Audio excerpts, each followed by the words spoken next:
Got the baseball here if you're ready. There it is. It's Russell Christian, and you're watching the Break It Down show. That was my screwball. Who came around the backside with Hey, Fernando Valenzuela style.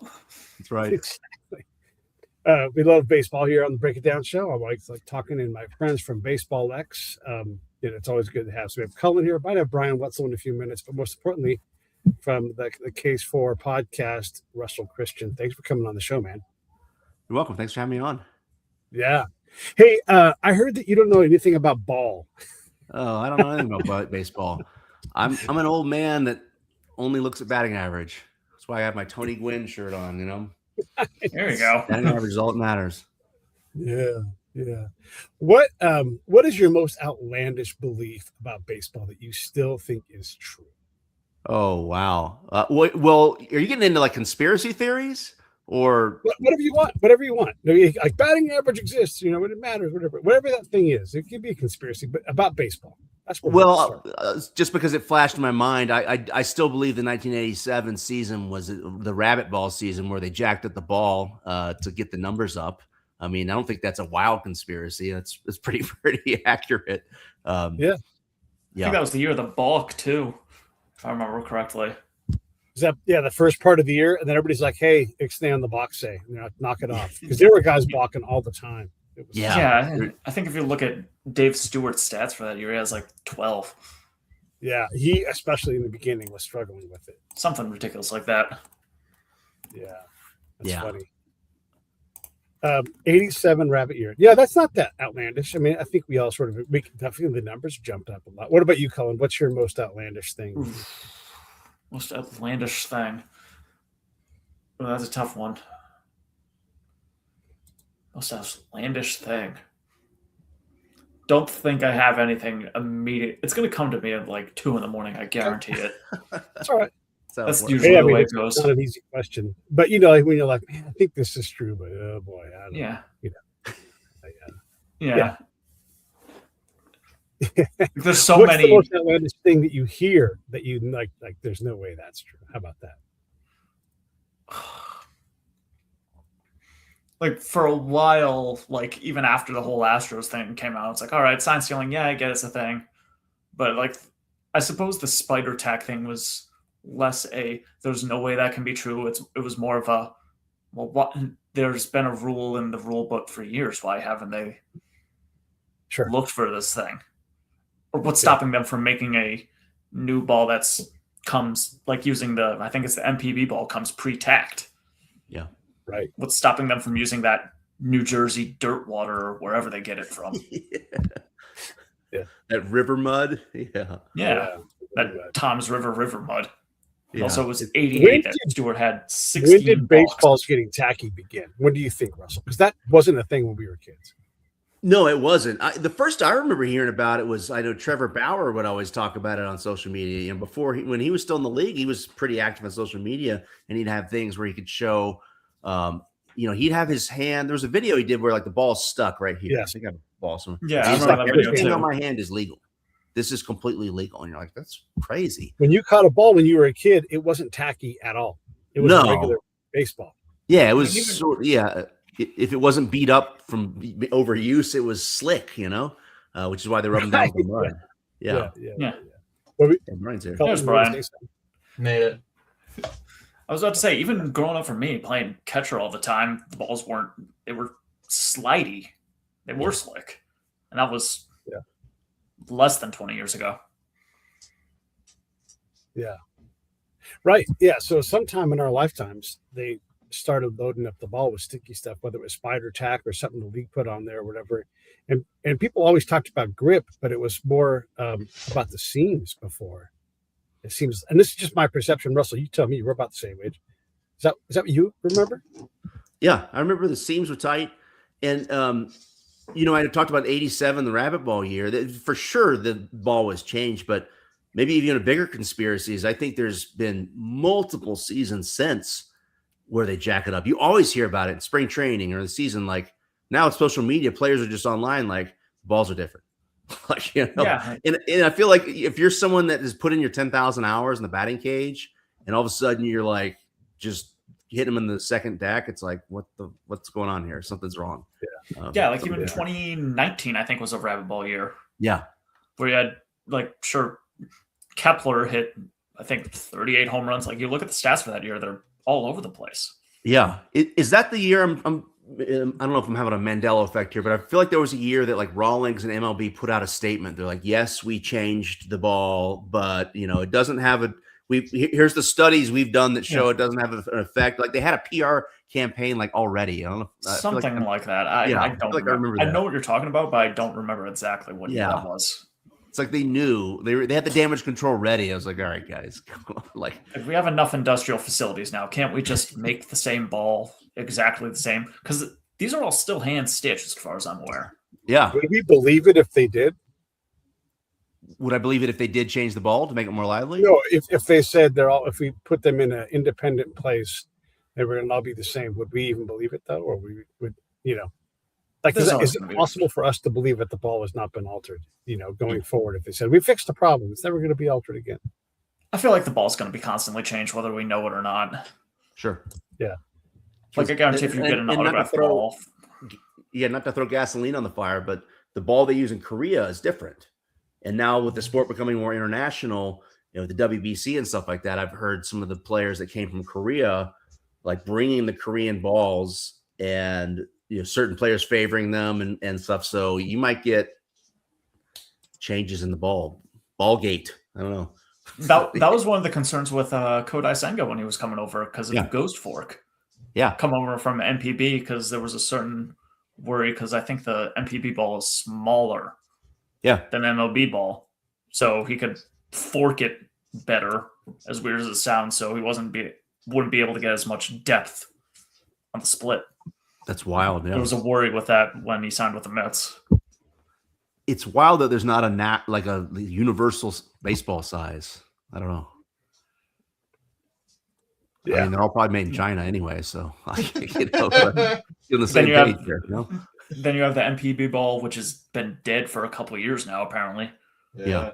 And yet you have guys like Okamoto who can still hit 30 runs. Some kind of supply chain problem where the wool vendor becomes different or something, and all of a sudden it's like, oh, that's Peruvian wool, not Bolivian wool. Alpacas, yeah. Or it's that Welsh wool. Welsh wool. Yeah, right. Welsh wool flies farther than New Zealand wool. It's crazy. Oh my gosh. These are the science experiments we need to know. Getting everybody started. Let's get you in here.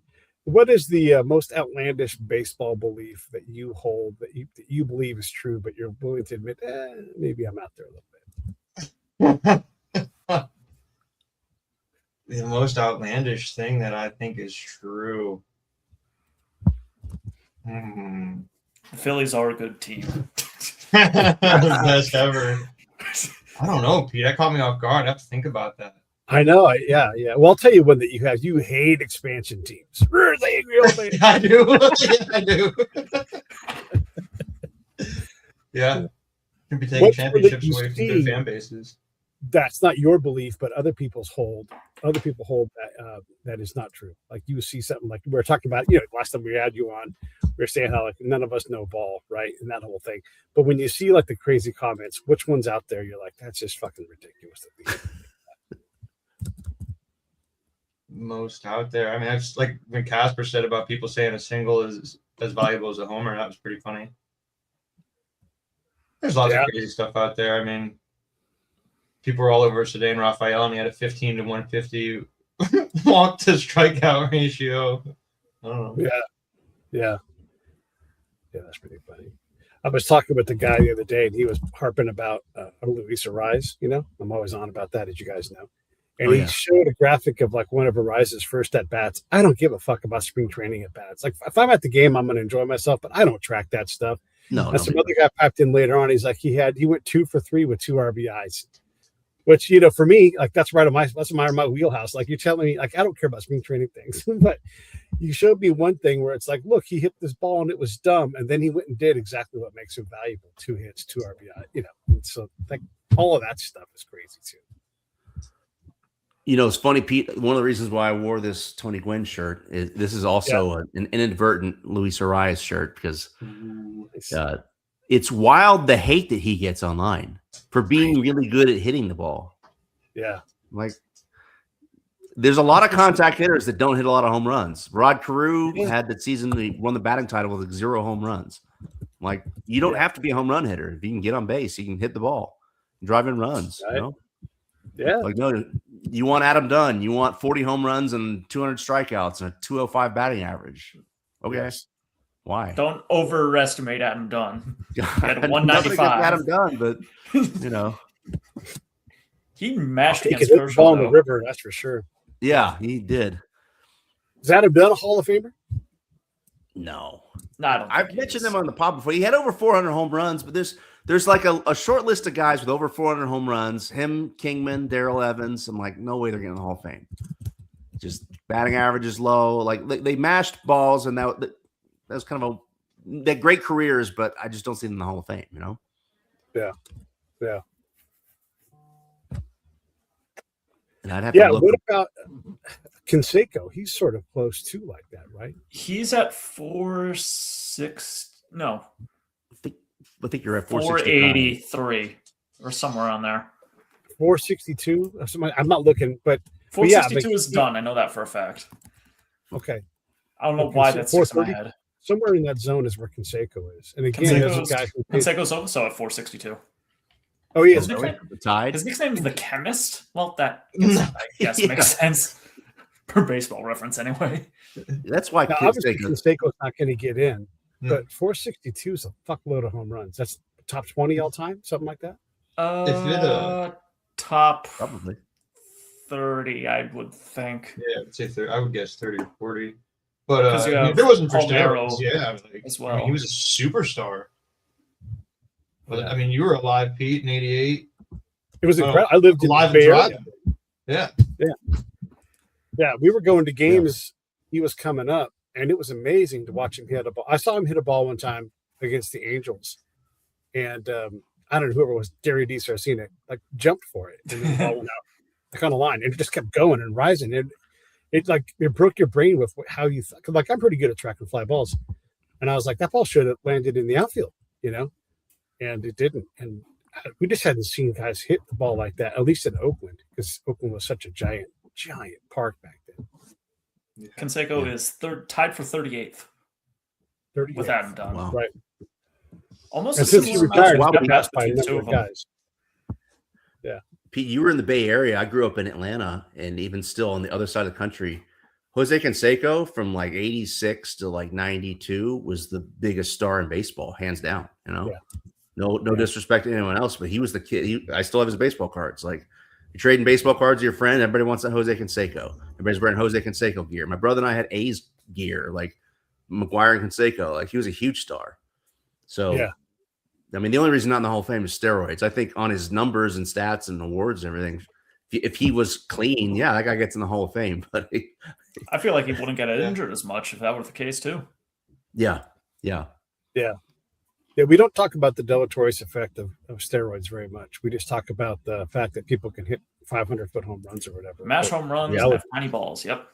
Mm-hmm. There was a Steroids. part in Game of Shadows where they talk about bonds, and this is common with weightlifters and stuff too, where your muscle Yeah. grows too fast and the bones and the tendons don't adjust, and Yeah. and it rips, and he got injured because it was like he's getting too big too fast. That's why you don't take steroids, you know. So Yeah. and he was out. I think he ripped his tricep or something like that. Tricep. Yeah.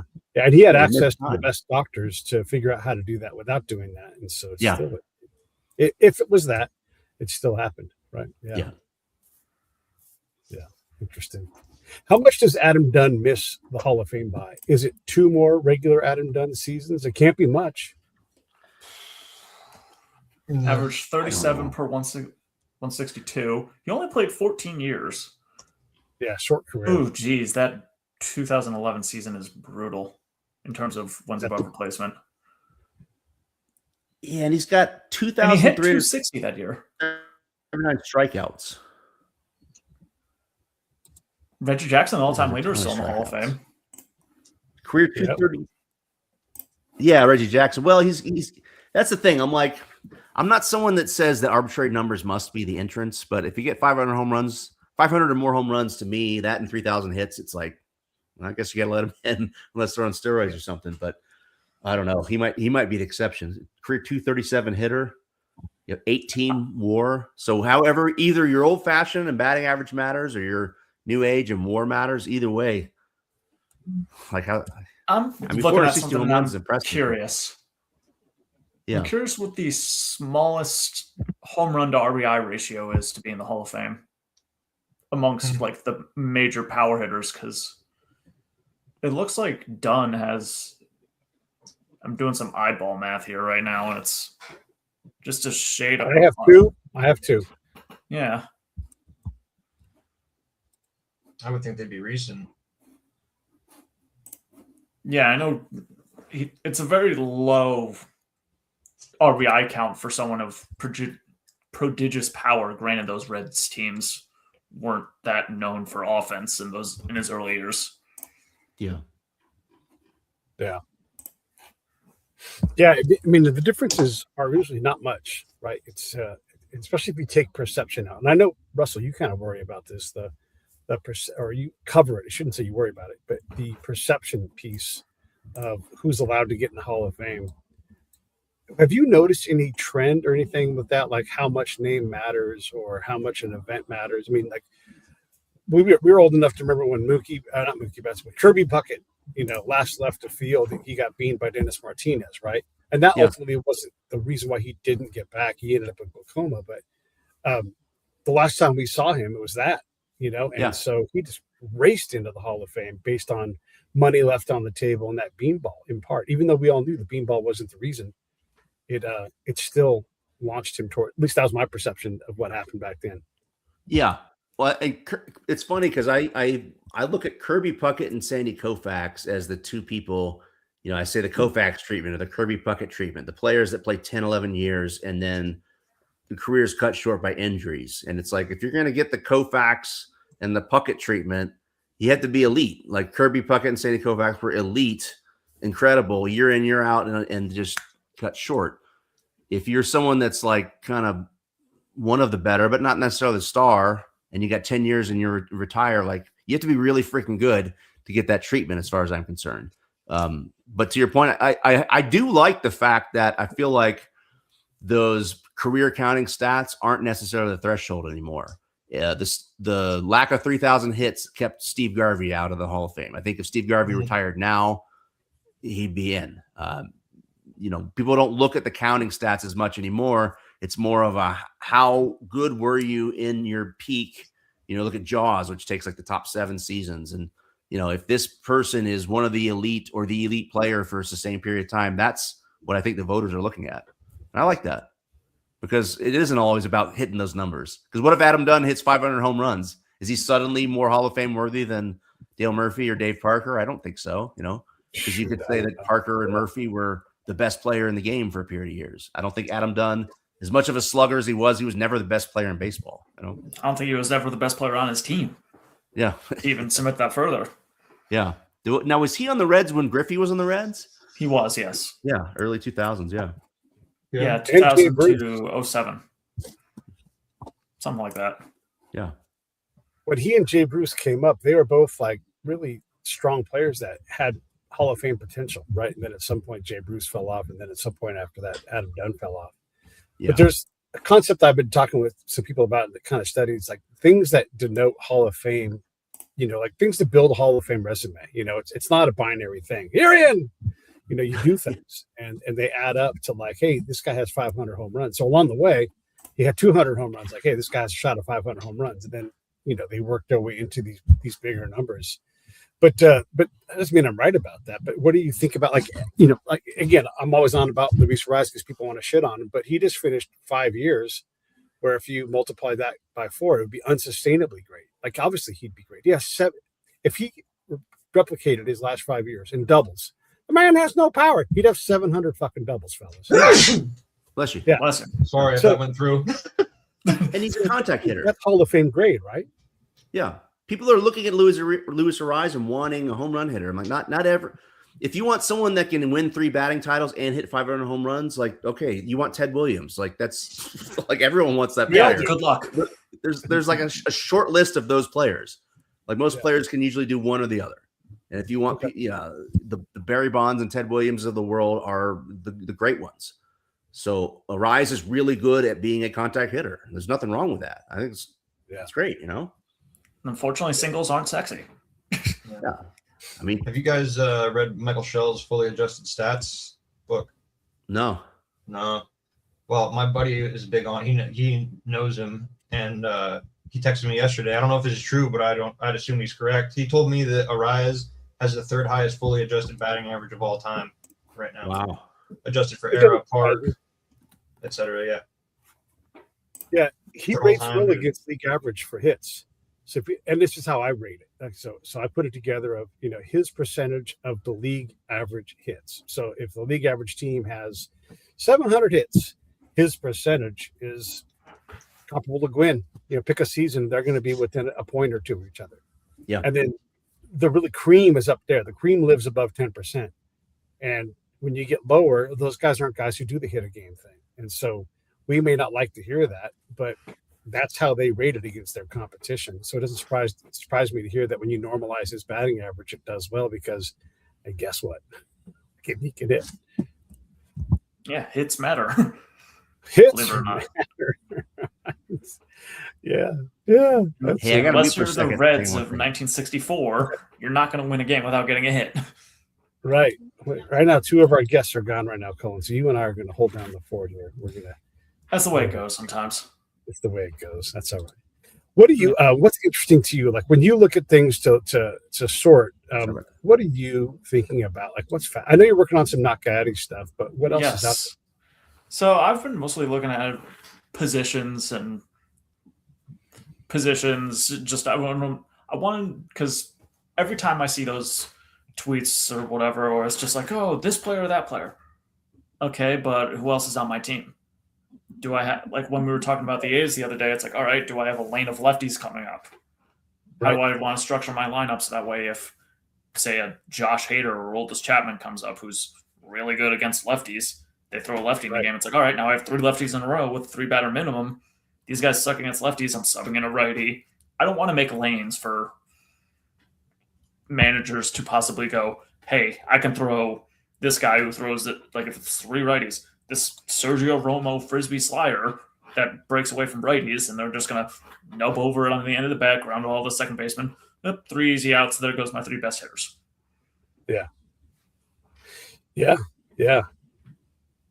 So I have the base player on, not just like if I just see those 2 players, it's like, oh, would you rather have 10 Williams or Ricky Anderson? Well, what do I already have? What do I have currently in my lineup? Do I have speed in my lineup? Okay. Do I want Ricky Henderson? Where does he fit amongst everybody else? Do I already have a leadoff guy? Yeah, right. And it's nothing against either of those players. Like you'd be great with either of them on your team, but what do I have already there?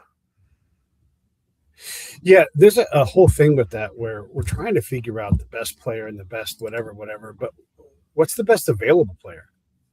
Yeah. And if I can pick up whoever it is off the waiver wire and get a couple of good, a lot of the Dodgers do this. So you got your 1,400-ish innings that you have to fill on offense, on defense.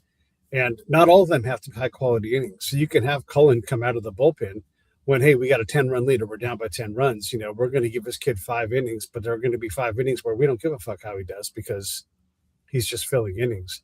But then they have the guys that only have 10 innings in their arm before it breaks again. And they bring those guys in when they need all of that guy's arm has left. Like they're really good at mastering putting in the right person at the right time, but rotating a lot of talent through. And that's why they have 40-man pitching staffs on that team over the course of the season, which is insane to say, but that's what they've done the last 2 years. Yeah, they have an entire secondary roster just, I hate to say rotting away, but just sitting in the minors, waiting in the doorways, just be like, all right, gonna poke my head up, and then me, Russell, and Brian are staring at each other when the Mets, Braves, or Phillies are playing the Dodgers. Like, who the fuck is this guy? Where did he come from? Oh, he's from this tiny little town over here in Bumfuckisville, and yet he's throwing 93 with sweeping movement. And it's like, where do you find these people? It's funny to say that there was what's his name, Outman, John Outman, James Outman over on the James Outman. I think he's on the Twins now. Yeah, he got traded. He was that one season. I think he was second or third in Rookie of the Year. Like he came out, you're like, oh, this guy's going to be a star for the Dodgers, and they just had so much talent. They're like, yeah, I go in the minors. I saw him. I forget whatever the minors, the AAA team is for the Dodgers. I think it might be the Chihuahuas, El Paso Chihuahuas. But they were playing the Aviators here in Las Vegas ballpark. I saw him hit a ball out of the stadium. I'm like, that guy needs to be in the majors. Like, what is he doing in AAA? It's like, oh, they have Shohei Ohtani. They have Freddie Freeman. Okay. Michael they have Busch. some pretty good players. Michael Busch is the perfect example Michael of that. Busch couldn't break the lineup. Yeah. I was with Chicago, and Joe Obvious can't start saying enough good things about him. Yeah. Well, and one of the reasons why Busch couldn't crack the lineup was they picked up Muncy off the garbage heap. He was released and a free agent. Anybody could have had that guy, right? And so we get mad about TV rights. Like, hey, get mad that your franchise isn't hiring better front office people and grabbing a guy like Chris Taylor was another guy that came out of nowhere. Yeah. They just get these guys for nothing. Brian was back in the green room and I forgot about it. Sorry about that. I went to try and find that book. I couldn't find it. Oh, cool. Oh, okay. What is it called again? Right. Michael Schell's Fully Adjusted Stats. All right. We're going to have to get him on the show. Be cool. My buddy knows him. He adjusted for mean performance of the era, park effects, talent pool, and late career declines. And he adjusted it to the atmosphere of 1977 to 1992. Wow. Yep. Yeah. It's a cool book. That's the I was I was writing a thing about Derek Jeter a while back and just didn't get back to it. And so our friend Orwellian was asking me about what I thought about it. And just one of the funny things about Jeter, and this is another guy that has this perception that we just lose our minds about. If he is such a terrible shortstop, how come the Yankees during his career never led the league in hits allowed? Like, shouldn't those things go together?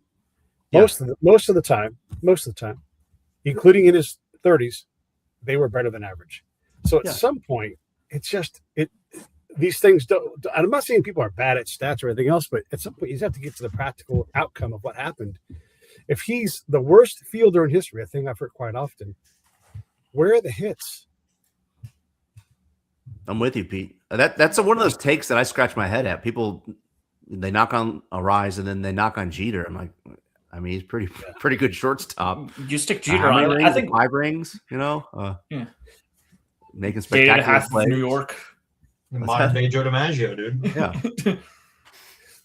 I'm like, yeah. I guess if you want to put him in a vacuum and compare him to Ozzie Smith or A-Rod or whatever, sure, that's a fun conversation to have. But to say that he sucks or whatever is like, I don't agree with that. Crazy. Yeah. I mean, growing up in the heart of Red Sox Nation, I get it. Yeah. But I mean, that's a different thing. That's fandom, right? Where people can't admit something that's true. But when you take someone like Jeter and say he's the worst defensive shortstop in the history of the game, and Russell and I both saw, Mariano Duncan play and Jose Offerman play. These guys were awful. And I'm not picking them because they were Dodgers. I'm picking them because they were notably awful. I've heard tales of Jose Awfulman. Oh my gosh. from He my would have dad, balls in who's his body. a huge Red Sox fan. Yeah. Better shortstop than any of us, of course, but he was there to hit. And so, just all those things don't hold water. Jim Thome started out in the minors. One of the positions he played was shortstop, but obviously that guy can't play shortstop in the big leagues. Wow. He was a third base when he came up. Yeah, right. Him and Paul Sorrento, Russell Brand, Yep. those guys all kind of came up. Yeah. It was Thome at third. Then it was Vizquel, Alomar, or Baerga at the time. One of two. Then Before Alomar, was Tony Fernandez there? Somebody else was there too. I'm drawing a blank on who. Sorrento is unfortunately most known for being the donator of the bat after Albert Bell shattered his. Great bat thief. Somehow he made it in Little Big League with all the stars. Remember that? Wasn't that Paul Sorrento at first base? He made it in Little Big League. He had a good agent. That's what that is. Yeah, that right. Like, hey, I got you in. I got you moving part. Hey, you're not going to be paid during the strike. What was that kid's name? Henry Gardenhoser? No, that's from Rookie of the Year. Yeah, I know. Rowan Bugger, you're going in. I love that line. When's the last good baseball movie we had? Aside from like a That's a good non question. I mean, biographical Sandlot is one. the best baseball movie, right?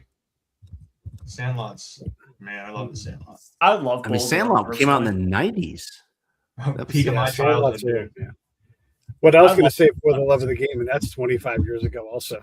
Yeah. What about That's Money? something I Moneyball think came out what, mid 2000s, 2010? Yeah. That sounds right.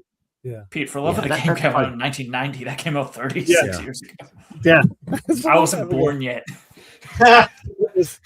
It was good. I cried. Yeah, Kelly Preston was alive. Yeah. Like, that's how old that is. Pre Under Siege. And Bull Durham's pretty Does- great. What is it? The Rookie? Does that count as a baseball movie? With The Rookie. Whoa, Did that's it quite. spray? That was That's a with great one. That was all right. Yeah. what the Fan? I liked Was it the Fan? It was the Fan? No, the fan was with Robert De Niro and Wesley Snipes. That's the one I mean. Is that a baseball movie? Is that the one where he's like a stalker or something? Yes. And Benicio del Toro, I think, is the pitcher. Something like that. I mean, Angels in Outfield, I think, had Fingers? Neil McDonough as the pitcher and Really? Matthew McConaughey as like an outfielder.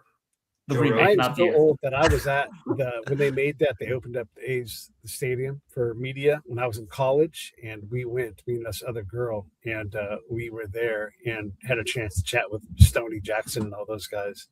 which So one? you The know that 1950s movie's one or old the shit. Donald Glover managed one? The Danny Glover one. Yeah, right. Fair question, though. Fair question. But yeah, the last non-autobiographical or biographical movie about baseball. When was the last one we had? Really, that was tolerable. There's I about didn't- one a year that comes out. Yeah, but they are tolerable. What was the Yeah, one with yeah. Jimmy Fallon and Drew Barrymore where they were Red Oh, Sox Fever fans? Pitch. Oh yeah, I took I a never trip to see saw that it. movie junior year of high school, dude. We good? Oh yeah. Even that's not recent because you're not, you were near being a junior in high school. Like that's It was forever like ago. 20 years for you. ago. That Yeah. because Yeah, they, had right. to alter, Yeah. they had to alter the recording of that because nobody expected the Red Sox to win, so they stormed the Yeah. field in 2004 when filmed that scene at the end. Oh, wow. It's hilarious. That Yeah. was a good, not to change, that was a great World Series. The whole 03-04 Red Sox, Oh, like that was The fun. greatest season in baseball history, dude. That was The a fun ALCS was season. better than the World Series because it was just a 4-game sweep. Yeah. I still- just I remember love- 03. Man. We gotta- Everyone we gotta wanted pull Red this down Sox to low. Cubs. And now Cullen's gone. Am I going to Yeah. have to leave to make this thing a 4-way set? Everybody's walking off. 03 was the Bartman year. Mhm. And everyone's like Red Sox Cubs World Series and the greatest World Series ever. And then it was Yankees Marlins. I'm like, I don't give a Yeah. shit who wins. I'm sorry. I lived at Wrigley Field that year. My you buddy serious? Gary O'Reilly was sitting directly behind Barton. He's in every single shot of Barton. Not This catching giant the ball. thing. Look at Oh, that. my gosh. Jesus Christ. I got to have something from my collection of things. Look Yep. at that. That's great. Is that your picture? Yeah, I mean those are just great years, man. When Pedro threw it at those guys' heads and Yeah. pointed the dugout, told them come for you. Amazing That's- stuff, dude. Those Amazing. It's funny that Pete and I were similar ages, and you start looking back in your life and whatever. And it's like baseball is one of those things. It's like eras come and go, players come and go, moments come and go, and it starts to blend. And there's some seasons or even eras that you're just like, I don't really have any significant memories.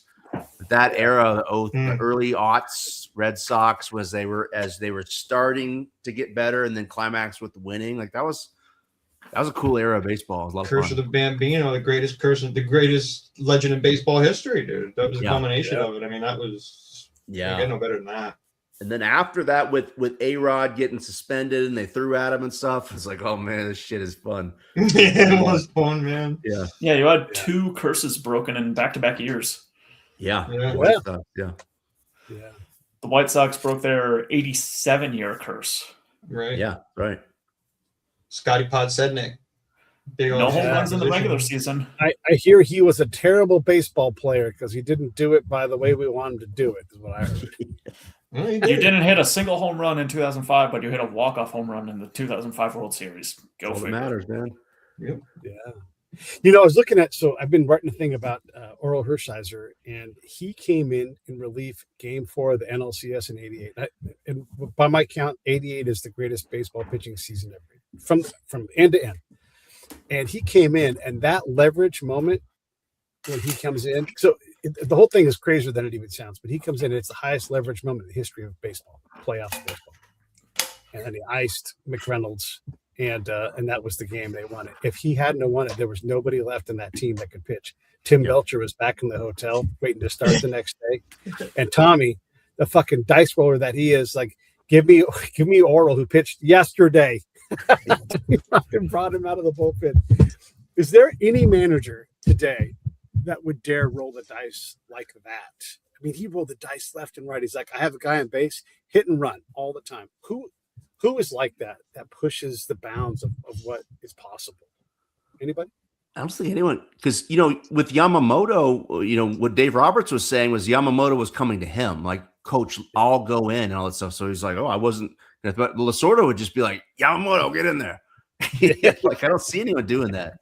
Yeah, because I feel like most decisions these days are made by front office, and it's like a call sheet almost, where you're like, all right, if X situation happens, this. If this happens, then this. If this, then this.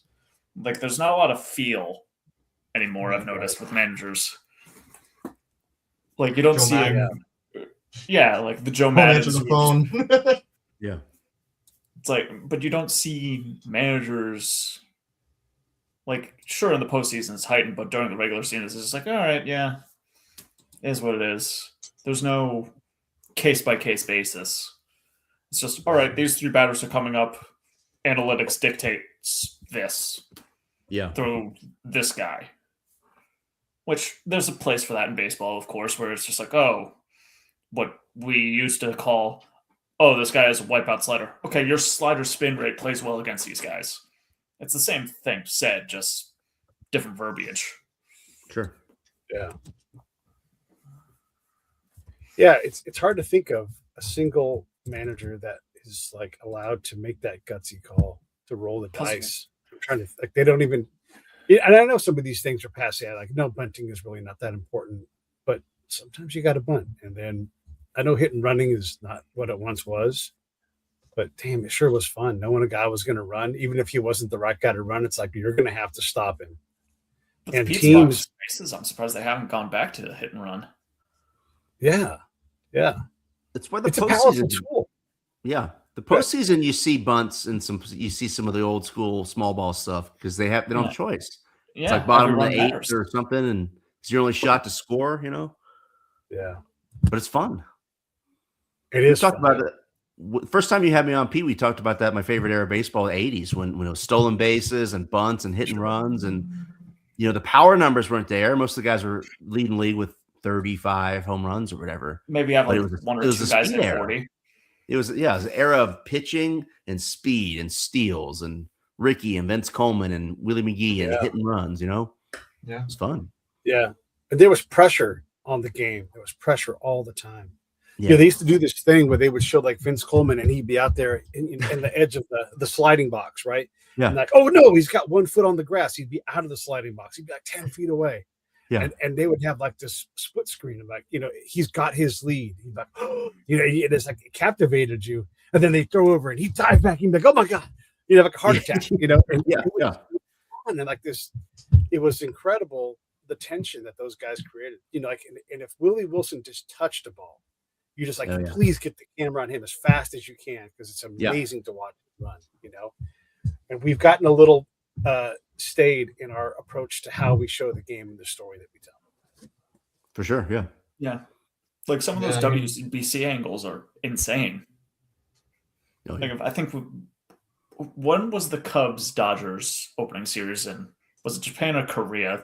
Because they had like a certain angle behind Dansby Swanson as he dove for a ball, and it's like an angle we'd never have in MLB. Yeah. It was like sort of a 365 camera or whatever. Yeah, it was like in that gap in between center and short. It was like as if it was right there, and you just track behind Dansby as he goes. Like, we don't have innovative camera angles anymore. Yeah. Yeah, and we have all this data, but we don't see it until later on, And a lot of it's kind of like, why does it matter? Why does it matter? It's a lot He's of got hit. jargon. It's very jargon heavy data Yeah. too. Yeah. Because if I'm a dweeb, admittedly, Sure. where it's just like, all right, you're gonna show me all this data. Cool, I'll use it. But you show the average Joe who just wants to see baseball, they don't care. Like you have the Yeah. football alternate broadcast. Why don't you have a baseball alternate broadcast where it shows all that data? Yeah, for sure. And People will pay for to your that. point earlier, Pete, we were talking about scandals and the rabbit ball. I feel like MLB is like, oh, we'll give people what they want, home runs. It's like, yes, home runs are exciting. We love home runs. But it's not the only exciting aspect of the game. Like, you said the split screen, like, oh, Vince is on, Ricky's on. Yeah. Is he going to steal? Right. Like, that's exciting. There's other components of the game. It's funny you're talking about Willie Wilson. The guy was a triples hitter. I love triples. My wife's not a huge sports fan, but she knows I am. She watches games with me. We were watching a game last year, and Corbin Carroll hits a triple. And she's talking to me, not even paying attention to the game, but she's like, who's that guy? He's fast. Yeah. And then, he's running up, helmets off. He's booking. And she's like, whoa, that's cool. I'm like, yeah, triples are exciting. Like you don't have to hit a home run to be exciting. Hitting a triple, stealing bases, stealing home. Remember Randy Arozarena stole home in the playoffs a couple years ago? Yeah. It was like, Yeah. that's awesome. Yeah. Like that. There's other aspects of the game that are exciting. It's not just a one-dimensional. We're just here to see home runs, and if that's what you're there to see, it's like you're missing out. So They had these great tight shots that they would get, and like all you'd see is like Ricky's fingers dangling, twitching. yeah, and you knew like it was like, and then they go back to like the bigger shot. You'd be like, oh my god, it created this energy in the game that. Look, the game is great, but I don't need a big box to tell me that it's ball or strike, and especially if the camera's way over here. Hey, I'm looking at home plate. I'm like, yeah, some of the broadcast angles are awful. I think the twin. It's either the Twins or the Rangers have like a really bad one where it's like shot from. It's shot from the grassy knoll, like this is a Zapruder film or something like that. Yeah. I mean, I don't want to complain too much because I think the game is in great shape, but there's always room for improvement. Yeah, when they made Epstein Theo Epstein the rule czar, he did a poll to see what fans wanted. They wanted triples, they wanted steals, wanted more complete games. I mean, I think the game is most exciting when guys are trying to outrun the ball. Yeah, I think that's the most exciting part of the game. Should do more of that. Yeah, I don't want to make a big deal about this, but someone sent me an email from the baseball world, and I'm not going to divulge any more than that. But they were interested in some of the stuff that I was writing about on X, which is ridiculous because you write on X, you don't think anybody's reading it other than people that want to scream at me. But the game is interested in how do we put more action in the game, And my whole thing, this is like a minor side conversation with somebody who has some affiliation. That's all I'm going to say. But just the fact that someone reached out and like, hey, tell me more about what you're doing and what are you seeing? Because they're always looking for an advantage, And so it's possible for someone, Russ, like something you put out on your show might turn into something that changes a writer's mind about a player, something that Cullen or Brian, it's really possible. Goal. Yeah. If I can get him to vote Dale Murphy in the Hall of Fame, my work is done, How many guys need to be in the Hall of Fame that are out? Would you say? What's your number? I don't know of a number, but just off the top of my head in terms of names, I think Murph, Tommy John, Lou Whitaker are kind of the three biggest oversights right now, not including the PED guys. It's a separate conversation. Sure. But of non-PED guys, I think Dale Murphy, Lou Whitaker, Tommy John, kind of three biggest egregious oversights right now. And that doesn't include going back further like dead ball guys and whatever. But. Sure. What about Maury Wills? Never going to. Oh, yeah, Maury Wills. Yeah. Maury Wills, great. He was, I believe, second all-time in steals, or he had the single season record that Ricky broke. He had the single season that Brock wrote. So Brock broke it first, then Ricky broke it. Because Wills had he was a pioneer. If I recall, Maury won an MVP with the Dodgers and had tons of stolen bases. I'd be fine with him getting in. Yeah, Cobb's 96 steals was considered unbreakable then. I mean, that was a huge record. Yeah. That's a good one. Maury Wills for sure. I don't know. He doesn't get much love compared to just like Lou. I think he's way better than Lou Whitaker, Bobby Grich. I mean, I think he's way, way more deserving than those guys. Personally. Yeah. Lou had a couple sort of subjective things going for him. He was like a one-team player. Him and Trammell being the longest running double play combination. Trammell's already in, and in his speech, he said, I'm here, where's Lou? And if you compare their stats head to head, Lou Whitaker is better in a lot of statistical categories in terms of his bats. So he's got a lot of that going for him. And the 84 World Series team. That's the other thing, too, not to get off on it, but 84 Tigers, when I did my episode on Lou Whitaker, they're maybe one of the best teams ever. If I believe off the top of my head, I think, and someone else might have done this now, but at the time, 84 Tigers and 27 Yankees were the only teams that were in first place day one and then the last day of the season. Yeah. So don't sleep on the 84 Tigers, kind of an underrated greatest team of all time. So I think they started that season 35-5. I was gonna say that's something like that. Yeah, they're sick.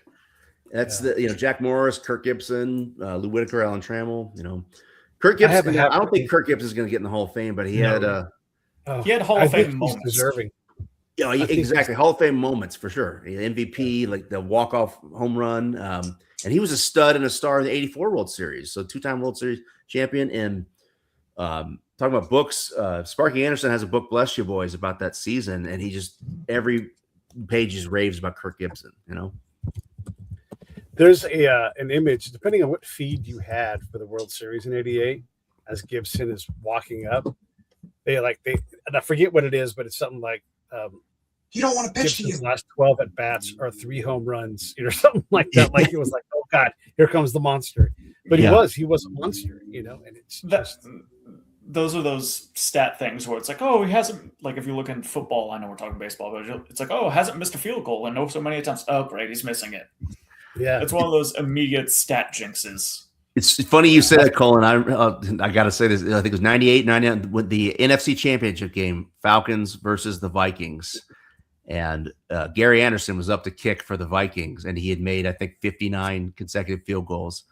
John Madden goes, I'll never forget it. John Madden's like, Gary Anderson's made 59 field goals. I don't think he's going to miss this one. As soon as he said that, my friends and I started high-fiving each other. We were like, hell yeah, he's about to shank this.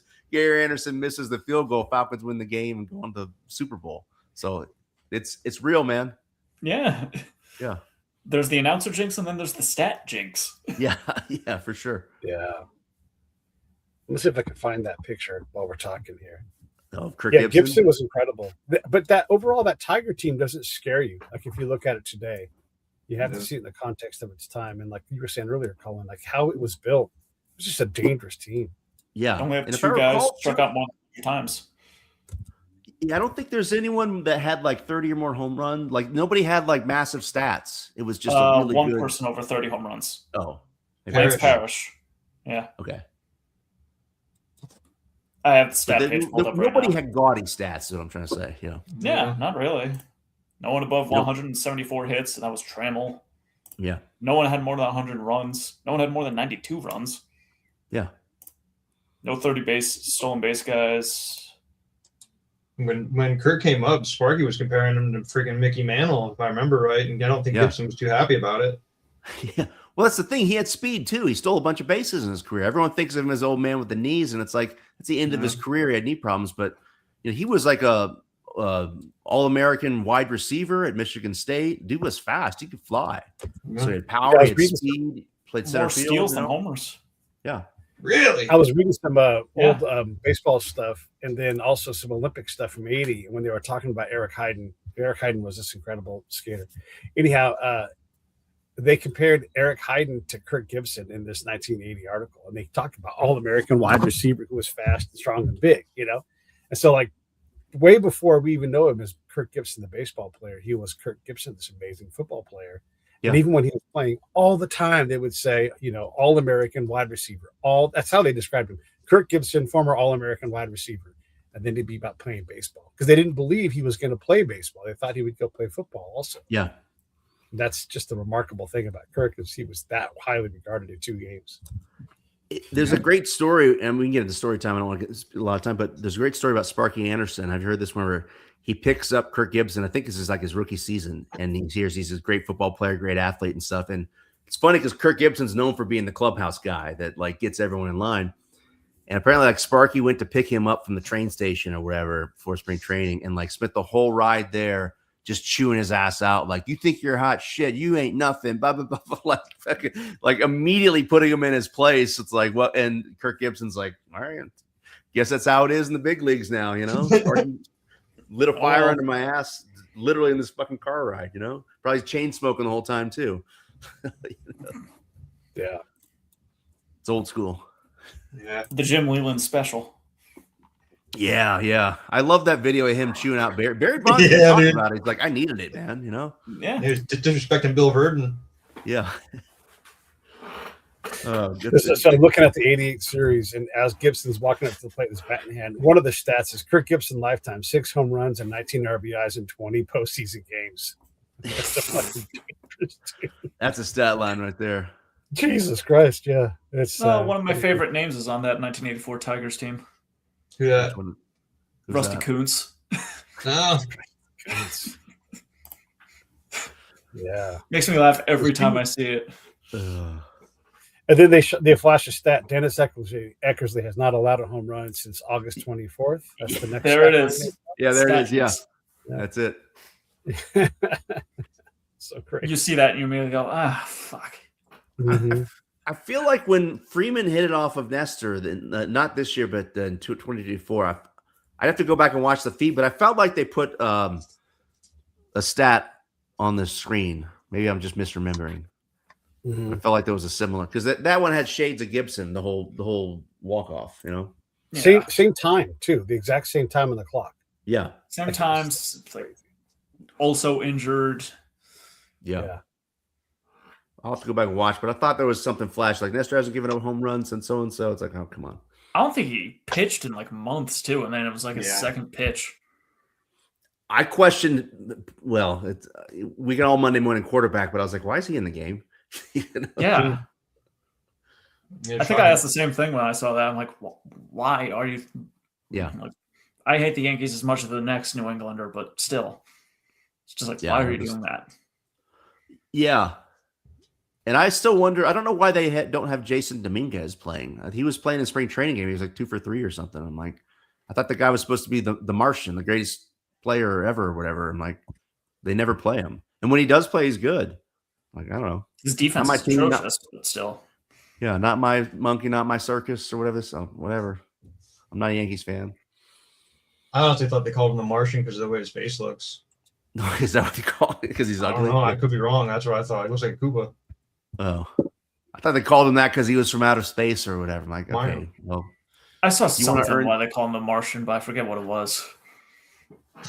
Yes. Speaking of earning your keep, I don't know if you guys saw the Braves played the Tigers today. I'm trying to think of his name, Max something or other. Oh, Max Clark. Yeah, he's like one of the top Tigers prospects. So they kept cutting to him, and he's got like $2 million worth of diamond necklaces on. Did you see that? He's got eye black, like covering his whole face, like he's in Braveheart. I had to stop myself from saying something horrendous about that. Yeah, that's why I had the ... bad, because I'm like, all right, at what point does this become a 1920s caricature of Jim Crow? Like, the old man in me is like, oh, you got to earn your keep, but then like the 18-year-old me is like, hell yeah, dude, let it rip if you're that good, you know. And then he drops like 2 routine flies in the outfield, and I'm like, bro, it's tough. You got to earn those necklaces, bro. Yeah, I'm with you. I think the necklaces are gaudy. I think the eye black's cool, but yeah, there's only so much. I was like, what are you doing, man?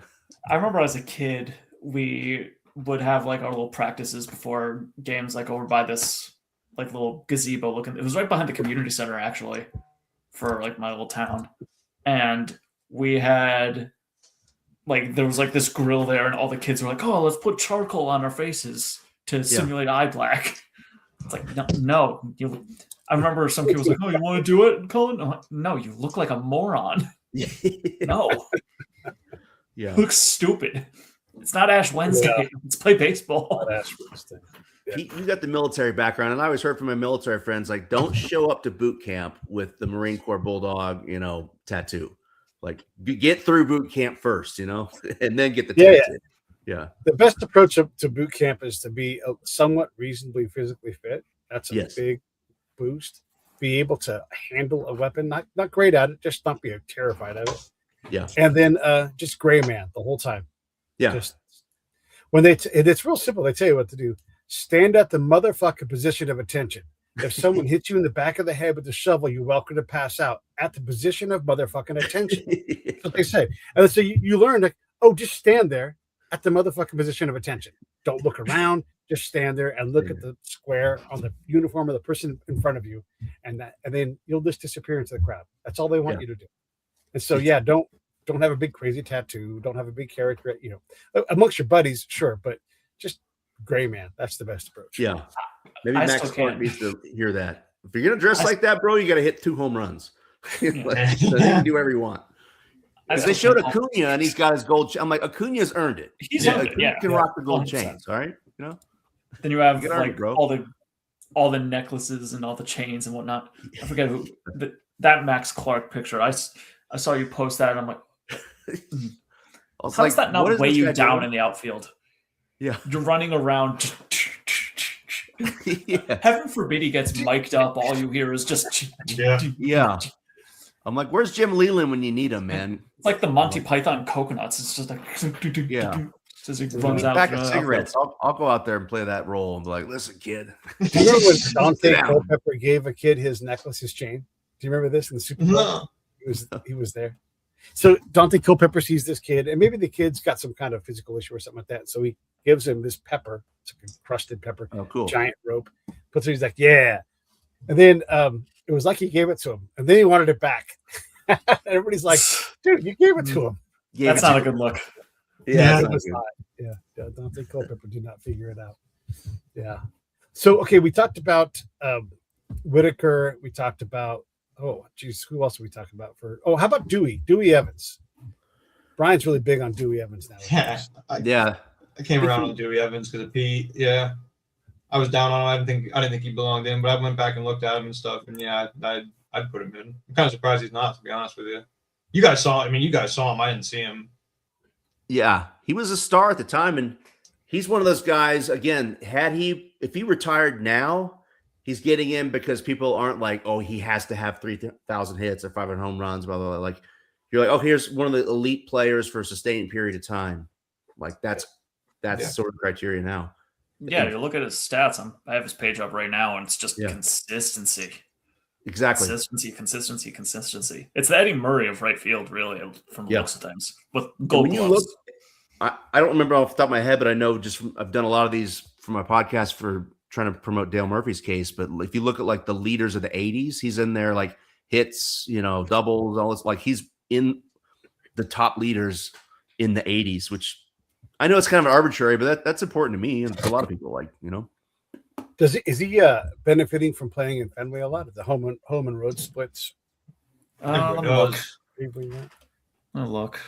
And Russ, what do you remember about this? Back then, the American League and the National League were separate things for sure, and the West and the East were totally separate things. The East had smaller ballparks, older ballparks. Yeah, the West still played in Chicago because the White Sox were in the West for every reason.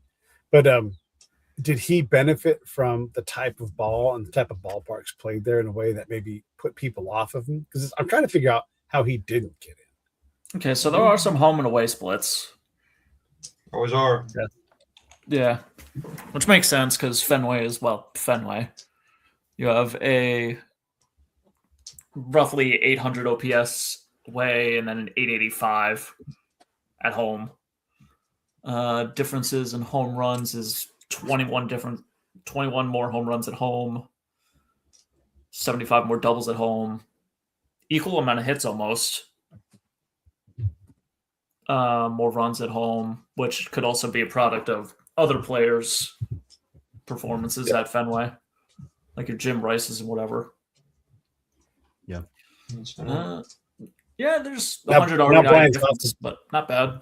I found another reason to hate him. No. It's interesting. He doesn't hit, the milestones. He's got just under 2,500 hits. He's got 385 home runs. So, but 1384 RBI. That's a ton. He doesn't have an MVP. So, he doesn't have like a wow factor. Might come down too. He doesn't have some players. It's like they need that exclamation point, that MVP season or something, or that, that playoff moment. And I think he doesn't have that. MVP 3, MVP 7, MVP 11, MVP 4, MVP 9. But he also has 8 gold gloves, which is something. Yeah. Defense matters. To your point, if he's getting in, this elevator pitch is sort of like a steady Eddie. Like the guy's just consistently good defensively, offensively for a 20-year career, you know? Yeah. We put a lot of weight behind MVP votes, but we don't vote for MVPs in a way that makes any sense. We should, I mean, look, let's put, obviously the good players are going to rise to the top, right? But who's really thinking through their 25th place guy, you know, the 10th place guy or whatever it is? How hard are folks working down list, right? Yeah. You know, there's sometimes MVP votes are given to a guy just because they like him or don't like him. You know, there's a lot of things like that. And we don't look at pitchers very well in terms of value. We don't, I mean, they, in theory, they're equally valuable in some way, but we don't see an equal distribution of that. So it's, when I think about that, like, oh, you know, they never won the MVP. Well, that's ridiculous. Only one person can win the MVP. But also, if you're somewhere down ballot, you're probably pretty good overall to draw that much attention because you're standing out in some way that someone hasn't measured in a lot of the cases. How am I doing? Yeah. I feel like if you're top 5 in the year, then that's like you have Jose Ramirez, who's consistently top 5. Yeah. Yeah. I've said this for multiple times on podcasts. To me, if you've got a guy that's got 7, 8, 9, 10 plus years of consistently getting MVP votes in like top 5 finishes, stuff like that, to me, that's a better Hall of Fame case than that one monster season, you know, the Chris Davises of the world or whatever. Nothing against it, but like, and then you're just like, you know, totally inconsistent. And not to pick on him, but like Kutch, I hope he signs with another team, but looks like he's probably not. I don't think he's a Hall of Famer. He had a 1 MVP season, but I don't think he's really. What did he buy? Like, what's the difference between him and Hall? I think he falls short on some of the career stats, and not just that, but he had his MVP season, and it was like he had a short peak because he was playing for a few years there that he was not elite anymore, in my mind. I mean, he's still a good player, but I think the same thing with Christian Yelich. Like he had that period where for like 2-3 years he was the best player on the planet, and he got hurt, and I don't think it was ever the same. And he's got flashes of brilliance, but you know, unless he puts together some 3,000 hit career, I don't know if Yelich is a Hall of Famer because it's like, you know, again, flash in the pan MVP season, great, but then downgraded consistency. If you know Jose Ramirez or like Albert Bell, I mean, I think Albert Bell deserves the Kirby Puckett treatment because the guy absolutely didn't win the MVP because people hated him, but the dude had like multiple MVP caliber seasons and was always in the MVP voting. You know. Yep. Never saw him play, but from all the highlights that my dad showed me growing up, he's like, yeah, this is the scariest player I've ever seen in my life. I mean, who stares through the bat at you? Like, forget, no, 4, please. No, I don't He got pulled and didn't want to take first base. So good luck punching him. You know? My scariest thought ever, I think I had a nightmare when I was like a kid where I was playing, because I played third base, catcher, and outfield, where I was facing it against Albert Bell with a metal bat on a Little League field. That was my nightmare, where it was just Albert Bell just staring at me. And it's like, I'm going to fucking die. Yeah. Right. Now play on turf. Can I ask you a question? What do you like? This is the guys I always kind of go off of. I like what did like Heine Manouche or Kai Kyler do that like Christian Yelich didn't do that he wouldn't deserve to get in? I don't know about those two guys specifically. I have to look them up. Those are always kind of the guys I look at. I'm not saying that Yelich necessarily deserves it. Those are just the two I kind of look to when I'm looking at outfielders kind of like Yelich that are more athletic and speedy and not as much of home run guys. Yeah, I haven't done a lot of research into their Hall of Fame case. So I'll look at them. Have you ever looked at Willie Davis? Yeah. He's another guy like that who has. I'm not on Willie Davis, but I mean I know who he is. Yeah, I mean he's a dark horse. Who did you say? Eric Davis? Willie Davis. Oh, Willie Davis. Willie. Yeah. Not to be confused with Tommy Davis. Right, who also was excellent. On the same team. Yeah. I can never remember which one had that humongous year. It was Tommy in '62 when he had 153 RBIs. Yeah, dude. Yeah, that's Tommy. I know that because he was a random huge season. Yeah. And then Willie I've just searched slow for that burned it somewhere. for 15 years, and played 18. Like just every year out there crushing it. There's a lot of guys like that back then. Reggie Smith and Roy White, and Richie Smith for sure. Yeah. It's good. What do you guys think about Don Baylor? Speaking of a one MVP season guy, as a combination case, probably, yeah. there you go. Yeah, I've gotten into that before, where I feel like when you have a long career as a player and you're like almost a Hall of Famer, and then a long career as a manager, and like there's definitely like an aggregate argument to be made, Mm-hmm. when you realize this guy's been in the game 50 years, one MVP, the Dusty Bakers of the world. Exactly. Yeah. And Baker was a good player, He'd be the perfect candidate for that case right there, where it's a combination of player. Unfortunately, you're not allowed to do that. You're not allowed to have player contributor combination cases. No, you can't. Yeah, but says who? Says the Hall of Fame. But I feel like that's what the Hall of Fame. John Cooper's I'm going to write a memo right? and I'm going to sign it, and I'm going to be like, "You're now allowed to put in combined cases." I've had I know guys that mailed them letters and asked and wanted explanations and what they could do to change it, and there really was nothing that. Because I feel like Tommy John would be another case for a contributor case as well, because absolutely everybody has Tommy John these days.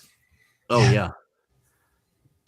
Well, that's a whole separate conversation, because I think John belongs in as a player. He's got 288 wins, and the off-field issue. If you were to put him in as a pioneer, I think it's like ignoring the fact that guys I feel like that would be an insulting way to throw him in there.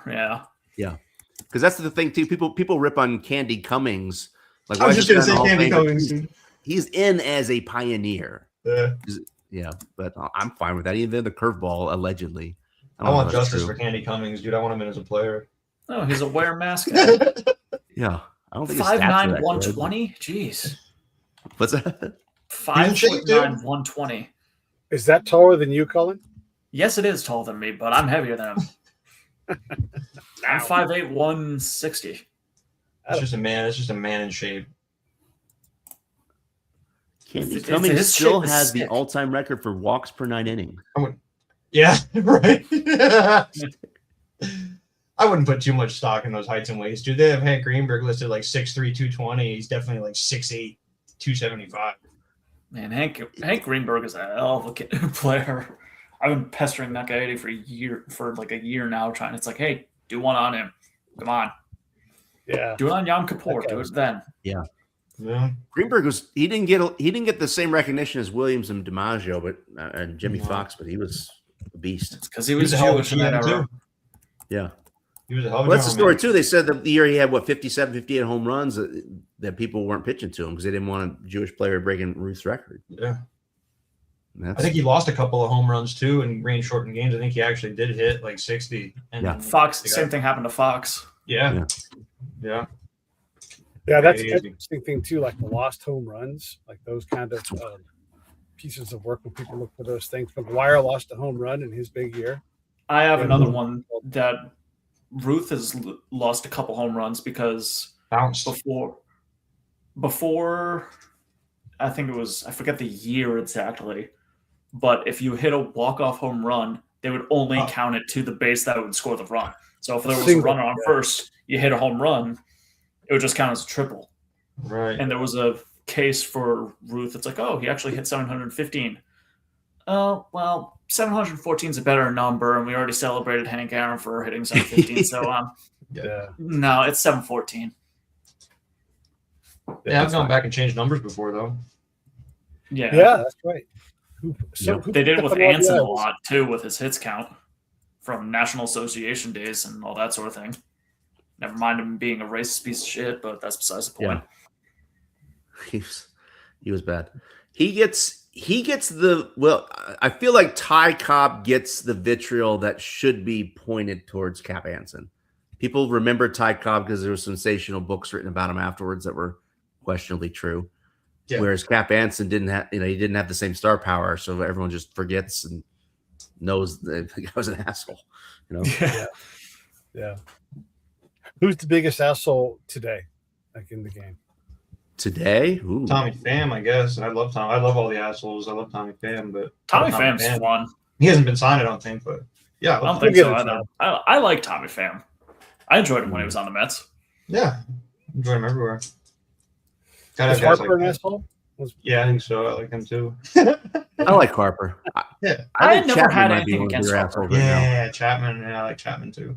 Yeah, I was in terms of the current players that might be in the Hall of Fame, he might be on that list, but I don't know if he'd get my vote. There's small field stuff. And the thing that I'm sounding an old man, but the thing that bothered me about Chapman was that year he was in the Yankees that got him to be a playoff piece. And then he no-showed at their practices, and they were like, well, you're off the playoff roster. And I'm like, dude, if you don't want to play for the fucking New York Yankees in the playoffs, just quit. Like, you know? You think Like, who Chapman's doesn't want to busted? play playoff baseball for the Yankees, you know? If Chapman goes into the Hall of Fame, do you think his bust is going to be him grabbing his mother's? Should be. Well, that's the other. What the? Will there be a bunch of bullet holes on the plaque too? That was weird. Weird.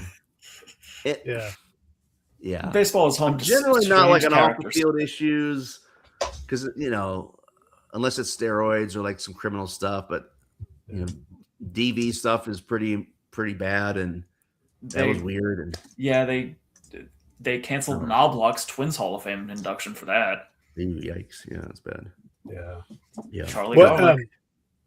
so give me a dark horse or someone you think's got a realistic shot that we're not talking about, Russ. For the Hall of Fame, Yeah, an active player right now. I'll give you one right now. Trey Turner. Okay. Ooh, Trey Turner. I don't think he's even that far away. I think that's your dark horse.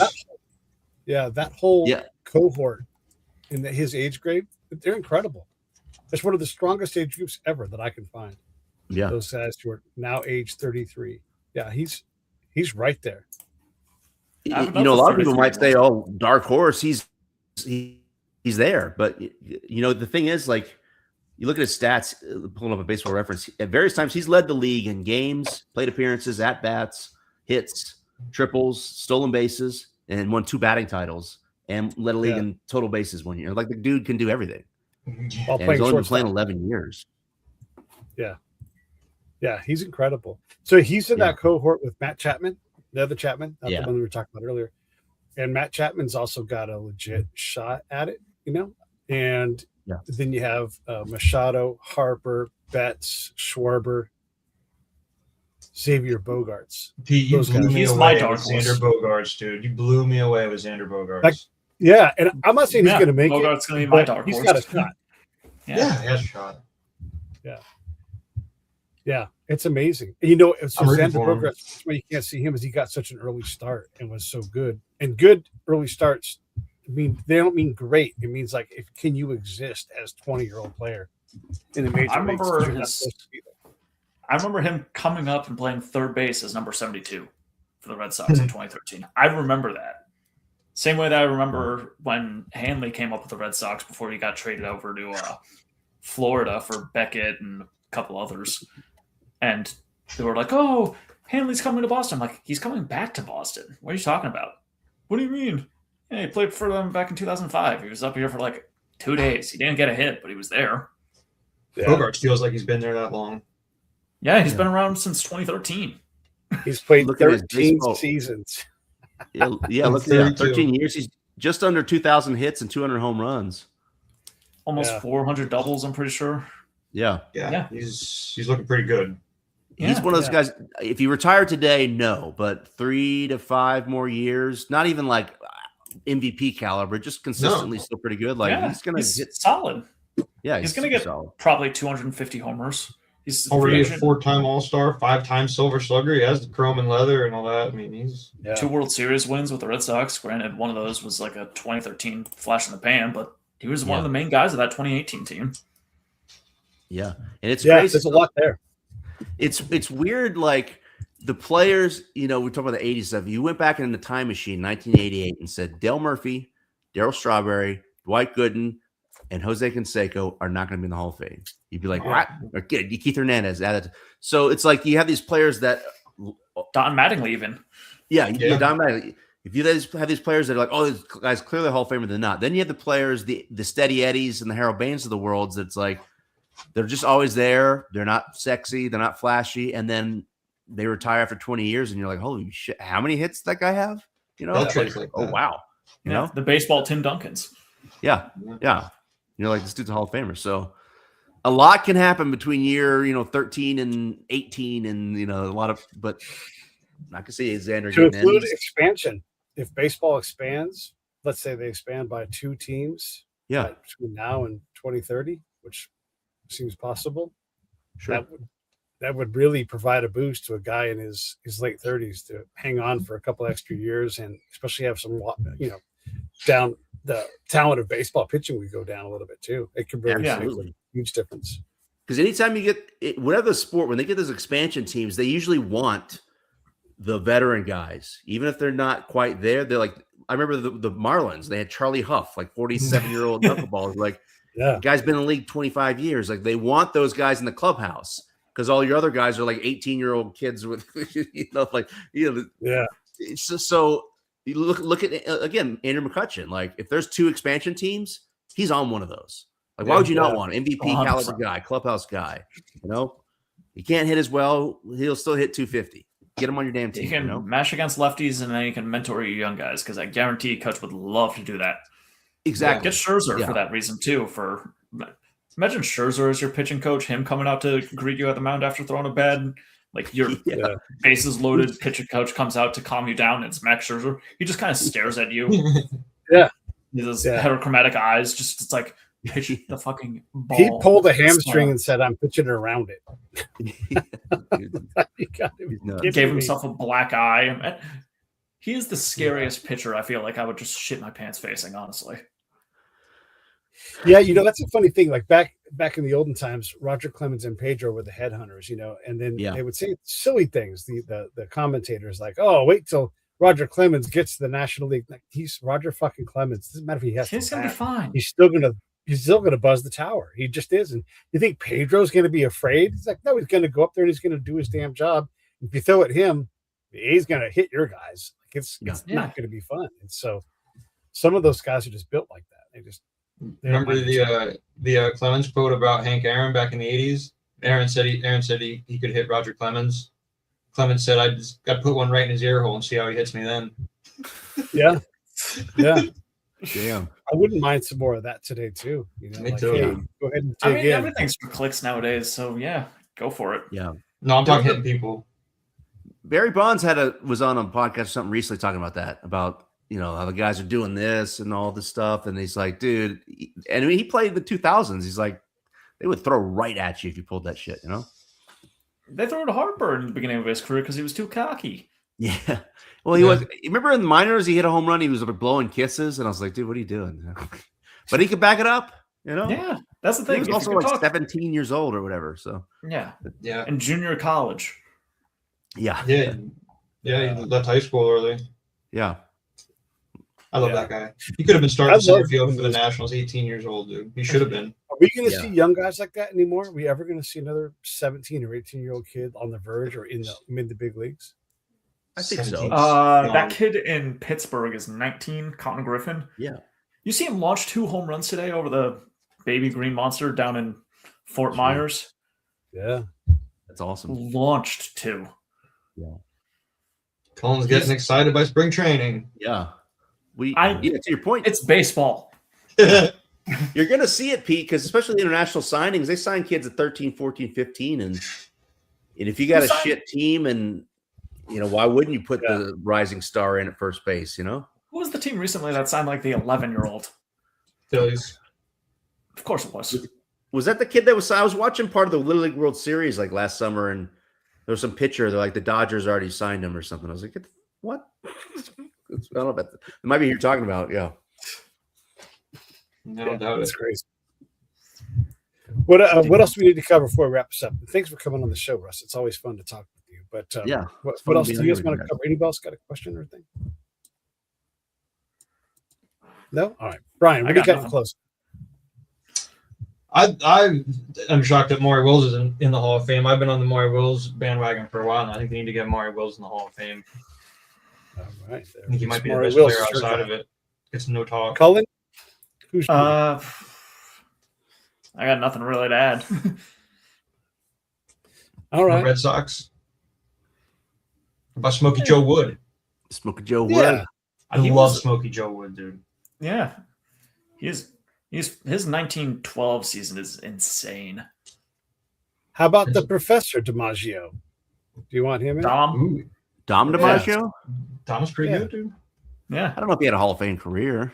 Let's look him up. He's borderline. Let's see.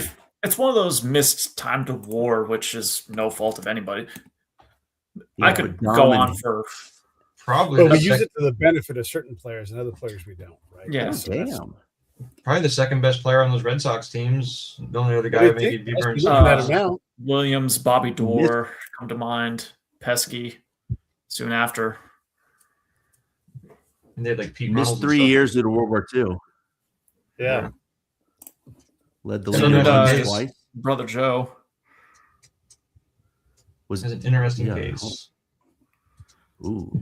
Career 33.6 WAR in 11 seasons. Again, missed 3 years in his prime due to Probably World War puts II. him. Give him 9 or 10, yeah. Yeah, probably puts him at 40. And that's, how much weight you put on war. You can put weight in other things too and get him even Great, higher. great probably. fielder. 7-time All-Star, because that matters in that era. Mhm. Yeah. He's probably 8, 9, 10-time All-Star if he doesn't go to World War II. He probably Yeah. gets over 2,000 hits. I can He's probably- already got 1,046 runs in just 11 years. Dang. Yeah. I can So go on a he's lot Good of ball there. weird hypotheticals with war and baseball players in terms of like actual war, not wins above replacement, where it's like, imagine during the infantry and the Battle of the Bulge or something like that, and Joe DiMaggio is in your foxhole or you're fighting in the Navy, and then all of a sudden it's like, oh yeah, your gunner's mate. Oh yeah, I'm Larry Barra. I'm here to shoot down planes with you. Larry. Yeah. Larry. Cecil Yeah. Travis was in the Battle of the Bulge. Got frostbite on his toes. It ruined his career. He's pretty much on a Hall of Fame Yeah. trajectory. Jeez. Yeah. Shortstop Wow. for the Senators. Cecil Just, Travis. just imagine being like battle buddies with the future Hall of Famer, or like someone you watched on or listened to on the radio, rather. Yeah. It's just like, Yeah. Yeah. It seems so foreign concept because when Pat Tillman signed up, it was like, what, an NFL guy joining the military? But I mean, all these guys did. World War II is a different time, different war. yeah. Like imagine me getting drafted into the war and then starting. It's like, all right, yeah, I'm here basic training. Oh, hey, Aaron Judge, how you doing? Yeah. Just Yeah. It's staring interesting too, that era, some of the players, both the Hollywood actors and then the baseball players, some of them went and got gigs like playing baseball or whatever. Yeah. That's yeah, fine. That's like what the USO country- shows or whatever. Yeah, some of them were like, no, put me on the front lines. Like Yogi Berra, he was a gunner on D-Day, and Yeah. I think Feller he got some fought shells in in his two hand. theaters. Yeah. He was in the Pacific and the European theater. Like he didn't Jeez. duck it at all. That guy's a hard ass right there. Yeah. Love Bob Feller. Greenberg Yeah. too. Greenberg did his service and then re-enlisted in 42 to serve. Jeez. Yeah. That's wild. And I'm thinking He's not a, Jimmy base- Stewart. Jimmy Stewart Yeah. did like 20, 30 combat missions. He was either a pilot or a gunner on the planes. I mean, that was Pilot. yeah. Well, I mean, you talk They about one of retired the dangerous gigs in World War II is bomber pilot. Like, Yeah. stats on how many came back are scary. I believe Warren Spahn has a Purple Heart and a Valor medal. Yeah. Yeah, he was in the Battle of the Bulge for sure. Yeah, he saw some serious stuff. Louis Zamperini is not a baseball player, but he was a runner, and he was one of the fastest milers in the world. So the day that his airplane went down, he survives. He ran I think it was the fastest mile in the world at that point. Jeez. And just working out because he was going to go run in the Olympics again. And then next thing you know, he's in the ocean for 40 days and then in a POW camp, and his life forever changed. But yeah, there's a lot of talent that was doing. We talk about baseball, but all these other guys that did things at the high level were out there. Never mind the talent we lost that could have been in Hall of Oh, Fame. for sure. Yeah. Someone we My don't guy's know. going to be Aramis Ramirez, Russ. At the Really? because you look at third base. How's he nodding? It's really the question.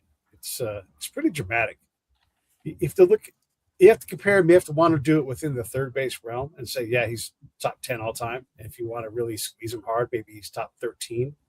But what you're describing is a guy who should be in the Hall of Fame if he's top 13. Yeah. And he's probably Just pulled him up here, 18 years, 386 home runs. Yeah. 50 doubles. 2012 led the league. I love doubles, man. 495 doubles. Yeah, good player. Yeah. Yeah. What else? And he's like very pure at the third base position. Like, I'm NL hard Central on that. Merchant. Yeah. Yeah. He definitely traveled around, right? Only in the Cup NL in Central. 2003. Was he in the postseason? That's 2003. Yes. Uh-huh. That was the Bartman year. Yeah. Yeah. He's a guy I should call that The only guy I remember Alex was Gonzalez. Moises Alou. Ugh. Yeah. Don't shake Call it- Moises call it- Alou's hand.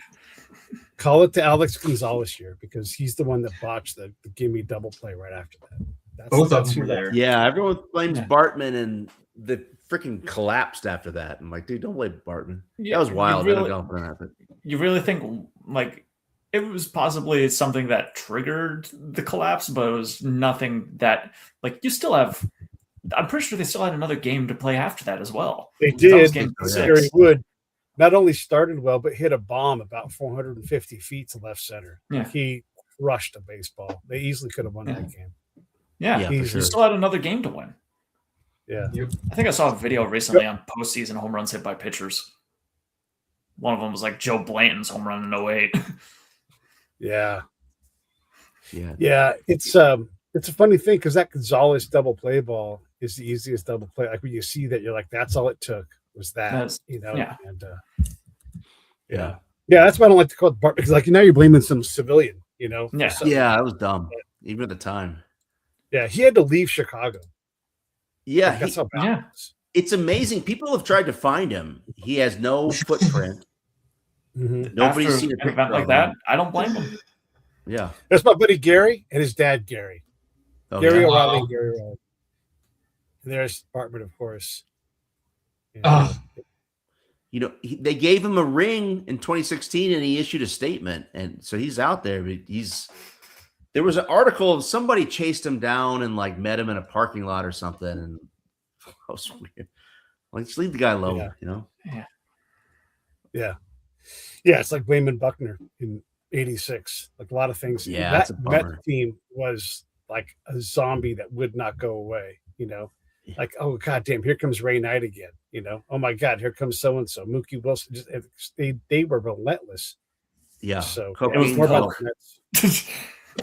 Yeah, It was definitely the Yeah. Coke. yeah. I'm Well, on the that side Coke- here. Yeah. Get a little Bumpinski before you go back out for the ninth inning. But that team was built to win. Yeah, they were good. All jokes aside, yeah. I mean, they were pumping amphetamines and whatnot, but I think a lot of players were. So sure they were That's doing not more. performance enhancing. Yeah. The Greenies? No. No. Yeah. Coke? No. Yeah. No. Whatever. Anything else before we wrap this up, fellas? Anybody, any question, any topic? No. I got nothing. Nothing. Yeah. Baseball's fun. Hey, everybody, so Break It Down show, subscribe. More importantly, plug your shit. You're in the big window, Russ. Oh, well, yeah. I'm Russell Christian. I'm on the Case 4. You can find me at the Case 4 on X. The podcast is the Case 4, a Baseball Hall of Fame podcast. There you go. You guys plug your stuff too, I guess. Then Brian Wetzel. Search me on X. Just search for Brian Wetzel. I write articles about baseball. Cullen Chapron. I'm the only Cullen Chapron in existence. I'm not that hard to find. If you need me to blab baseball, I'll blab baseball. all right. On let's the do net, the it. dashboard. Yeah, that's That right. too. Yeah. That reminds me, Brian, I need to send you something because I'm working on something that I'm Send not it. really disclosing fully right now. Okay. All right. I've showed Pete and Russell it. I haven't showed you it. Hang on. Yeah, we'll get to the secret stuff right now. Everybody, Break It Down show. Make sure you subscribe. We'll see you all later. Fellas, I'll be right back to you.